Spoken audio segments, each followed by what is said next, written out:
Hello, everybody. Welcome back to Blacklist Universe. I am your host, Mike S. Miller, actually almost 33 years now. Professional comic book artist for Marvel, DC, Injustice, Game of Thrones, all that fun stuff. You probably know. You'd have to look at my CV and go all the way back. Today, another episode of Marvel Rivals redesigns. I know I use the clickbait. I'm fixing Marvel Rivals characters. It is clickbaity, but look, some of these characters have some problems. Overall, very, very nicely designed, very fun game. I haven't played it myself. My son has played it. I've watched him. Yeah, there are some things that I just would do differently because this Marvel Rivals does take a very, very stylistic approach to the characters, which, that's fine and good, and, it's a video game and all that. But, I would just, as a professional comic book artist, do something different. In case it's Black Widow. I do like they actually made Black Widow a sexy feminine character because that's who Black Widow is. I'm not going to deviate from that particular standpoint.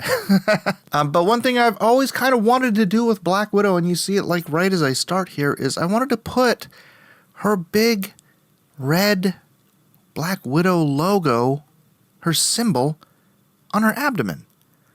A Black Widow's red hourglass is on its abdomen. But I swear, and I searched, and I've never found a Black Widow costume where she had her hourglass on her actual abdomen. It's on her chest, it's on her belt, it's missing completely. But how about putting it on her abdomen? It seems like so perfect and so like no-brainer. I was actually shocked to just not be able to find a copy of anyone having done it in like the history of Marvel, movies, games, anything, anywhere. Kind of weird to me. You'd think it's a no-brainer. I mean, I don't know. I just think it's obvious. And so I went ahead and that's what I did. And once again, I kind of locked in and decided that the upward angle on the head, I know it's a hard angle to do, but I tried the downward poses and I felt awkward. So, yeah, as much as it might be difficult for me to do a certain angle, I'm going to do what I think works for the piece best. And you know what? Maybe over time I'll just get better at that angle. I think this one actually turned out pretty decent, at least in the initial layout sketches. Okay, so what I'm doing for the wrist gauntlet things, that is one thing that bothered me about the Rivals design. They gave her these massive, like 10-pound wrist gauntlets. I mean, she's not a superhero. Oh, okay, she's a superhero. She's not a super-powered superhero. So giving a girl character who obviously she's not a bodybuilder.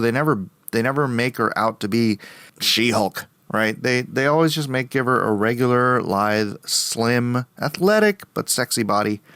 And then they give her these 10-pound, huge hulking gauntlets on her wrists, which I don't even know she uses in the game. I know she uses a sniper rifle. Does she ever use her, what are those things called? Her stingers. I don't think she does. And then it got me to thinking, it's like, wait a second, why are her stingers in the comics? They look like, actually I've made it. When I made a costume character, a cosplay character for my wife once as Black Widow, I just took disposable pens and I painted them gold and I cut them in half and then I stuck them together and they looked exactly like Natasha's stingers in the comic book. And then I was wondering, why this design? Why does this design exist? They're just, I mean, I understand like if you have a wrist stinger and it like shoots and stuff, but why does it look like an ammo cartridge going around her wrist? Or not an ammo, like an ammo belt going around her wrist. And then it dawned on me, you know what I could do? And unfortunately, I didn't have a good angle on this to make it obvious what I was doing, except a little bit on the right arm. I made the functional stinger portion the top of the gauntlet, and then I made all of the I made them battery packs, right? Because it's an electrical thing. It's not like a taser, but it's like an electrical thing. So it would consume electricity or, whatever the power pack is. And so I made those power packs that lock in to the firing mechanism. And then I rotate like just like an ammo belt. I rotate them through so she can eventually run out of ammo on her stingers, but it made sense now. It makes sense now. As a functional... Sorry, sometimes I get a little too, I don't know if fastidious is the right word. I get a little bit retentive about wanting things to actually make sense and work in a design. And when I'm going over another character, another artist's design, and just things don't make sense, they're just there for design element. I love a good design element, but I love utilitarianism in costume design. So, I mean, I could I could spend days on this subject. I think I was the first artist to ever have Cable using something in one of his pouches. Way back in 1994, I drew an issue of Cable. It was my first work for Marvel, actually. It was Cable issue 12. And I, rambunctious little artist that I was, I changed the script because Cable got injured and they wanted him to, like, have fix himself. And so I, had him going into his pouches and pulling out stuff to fix his arm. And I'm like, well, it makes sense. He's a cyborg. And this was before the revelation that he was techno-organic, which I guess means maybe his technology heals itself. I don't know. But I had steel wrapping bandages and stuff. Anyways, long story short, I want things to work functionally. I want them to be utilitarian. Sort of, my dad was an engineer, and I kind of got that engineer mindset even as an artist. So I just want everything, no frills. Designs, cool. Designs have purpose. It's like if you're designing a car. Yeah, you want the car to look cool, but everything on there has to serve a purpose. You can't just put random bells and whistles on a car. It's stupid. It's stupid, and it's pointless, and it's bad design. It's bad engineering, basically. And so anyways, that's what I did on Black Widow here. Natasha Romanoff, keeping in mind what she does for a living, what her background is, some of the original elements of her costume, and some of the elements from the Rivals costume, trying to keep a little bit of that mech tech in there, although I didn't do too much of it in this episode. If you want to see my Wolverine, my Punisher designs, I did use a little bit of the mech tech in there. The mech tech is what I just call the weird technological look they're stealing from manga and anime in Rivals and dominating all of the characters with it. Even the Hulk has a mech tech belt on. It's like, okay, he's the Hulk. Why does he have a fancy mech tech belt on? I don't know. But when I get to the Hulk, I guess I'll figure that out. Yeah, and so I wanted to give her classic black skin tight leather or whatever the material is. It's kind of leather-ish. My wife's is like a spandex. Oh gosh, she looks good in that thing. But that's beside the point. I should put a picture of my wife in here as black. No, I'm not going to do it. Let's move on.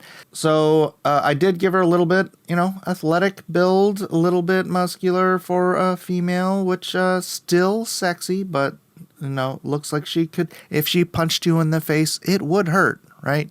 And then I should have used reference for these guns, but I wanted to give her 380 automatics, and I have a 380 automatic. It's a Ruger, and I thought, it looks a little bit like the James Bond gun, Walther PP7, but it's a little different. And unfortunately, I didn't reference it, and I think I know I didn't do it exactly like the Ruger 380 automatic, but it's funny because when I was doing this live, and I do occasionally do these as live streams when I want to get some input from the chat as I'm working on these. So please, do try to make one of those live streams. They're fun. And also every Wednesday night, I do a live stream with some friends as we all draw the same topic together. Actually, that's always fun. 7 o'clock Wednesday nights, Pacific Standard Time. Yeah, make it if you can. Put it on your schedule. Set an alarm on your phone, whatever. Oh, and by the way, if you're watching this and you have not already subscribed, I notice a great deal of you are coming back and watching all the videos, but you're not all subscribing. And it would just be great if you could be one of the 13,000. One of the 13. We'll call you the 13 because I'm between 12 and 13,000 subscribers right now, and it'd be awesome to get the additional, I need 800 more subscribers to get to 13. And I'm going to call you guys the 13. You get your own little nomenclature. Will the 14 have their own? Yeah, I think so. I think it's cool, especially in these early stages of a channel where, people can identify like how early they were in the channel growth. Well, if you're subscribed now, you're part of the 13. Later, 14, then 15, then 16. And then I think probably stop when it's at 20, right? Because 20 is a pretty good channel size. And then it's like, you guys know who you are. And then I can appreciate when you got here. If I see you in the chat, I can call you out. It'd be great. Anyways, not enough of that. Back to Natasha. Here I am once again doing the tint tone hue. I started with a very dark because the hue of her outfit is primarily black, and so I'm using a bluish black, and then I dropped it over the whole thing, and then just going straight in, excising out the light source, or not the light source, but where the light falls on the character. This portion actually did take me a while because of the hair and the tech. Hair and tech tend to take more time because you want to be exacting in where things are going than just organic stuff. I'll be honest with you. Well, I do have fun drawing tech and stuff, but I would so much rather just draw organic stuff like clothes and flesh and hair. And although I do need practice with my hair, I'll admit it. I'm certainly not perfect with my hair. There's a guy whose hair, I need to actually sit down and reference when I'm drawing. But Matthew Weldon, he's one of my guys that comes on my channel a lot, and he does just the most fantastic hair, and I need to steal his style. But yeah, and then the tech, it's like you have to be very specific about where the sheen is, where the shine is. Oh yeah, and then here I have the tint layer. Tint, tone, hue. Tint is the highlight, tone is the shadow, hue is the base color, and then when you excise out and you carve around, you give those three different shades.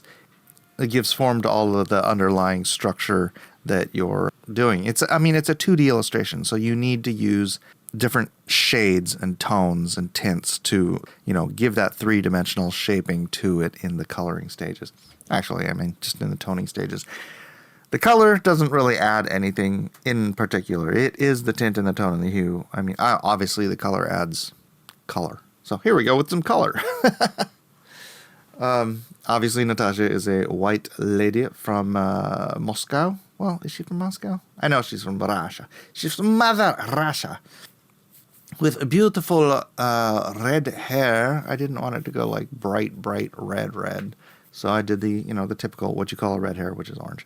And then there it is. Man, the abdomen hourglass. It works so well in a Black Widow design. I'm honestly befuddled that this has never been done before. I know they did something like this in a Spider-Woman design, and maybe but that came way later. Black Widow had been around for literally decades before they did that to Spider-Woman. So why wouldn't they? And then I got to just take that hourglass design motif as a design element and just kind of tag it around on the different parts of her costume, which I think is a great balancing thing. And then using the yellow to in the comics, it's like just her gauntlets and her belt is yellow. But I get to just kind of bring it around and sprinkle it around and give it that nice balance. And then I get to go around with the highlight white, just a pure white, and just tag all the little areas that are metallic or shiny, like her lips. You want her lips to be luscious. You want her metal to be hard. And then anything else that might be like a hard plastic or, like the clips, the belt clips or whatever, then you just hit those with a little highlight and then you're on your way. It just changes the texture of the individual pieces, like the gun, obviously. And then I did a lighter highlight on her leather, so it gives it a little shinier look, but it's not as hard. So that's the thing you can do with the variations in like highlights, right? And then once again, I just sort of threw my typical background in there. I wanted to give her a little rocky outcropping, but then after I was finished with it, I was like, I don't like it. So I just I got rid of it, and then I just threw in some sunrise kind of cloud-looking stuff. Anyways, that is my Natasha Romanoff. If you notice between the pen and ink layer and the color layer, I did extend out her arm. I did this off camera, but I just thought her arm, the angle that I had her arm, it was not working with the angle that I had her gun. So I had to extend out her arm rather than redraw the gun, because I'd rather extend the arm. Like I said, I'd rather do the organics and fix that than redraw some technical thing like a gun. So that's what I did. Actually, I think it works out better in the long run. The stiletto was thanks to someone in the chat who suggested a stiletto. I was going to give her a Tonto blade, and they're like, I've always liked stilettos. And so I'm like, you know what? That would work for the Black Widow. And there she is, ladies and gentlemen. Black Widow a la Mike Miller. Tell me if you'd like to have seen that in the Rivals game instead of what they did. And then don't forget to like, subscribe, share, as I said. And hopefully I'll see you on a live stream and we can chat it up. Or if not, then I hope I see you on the next video.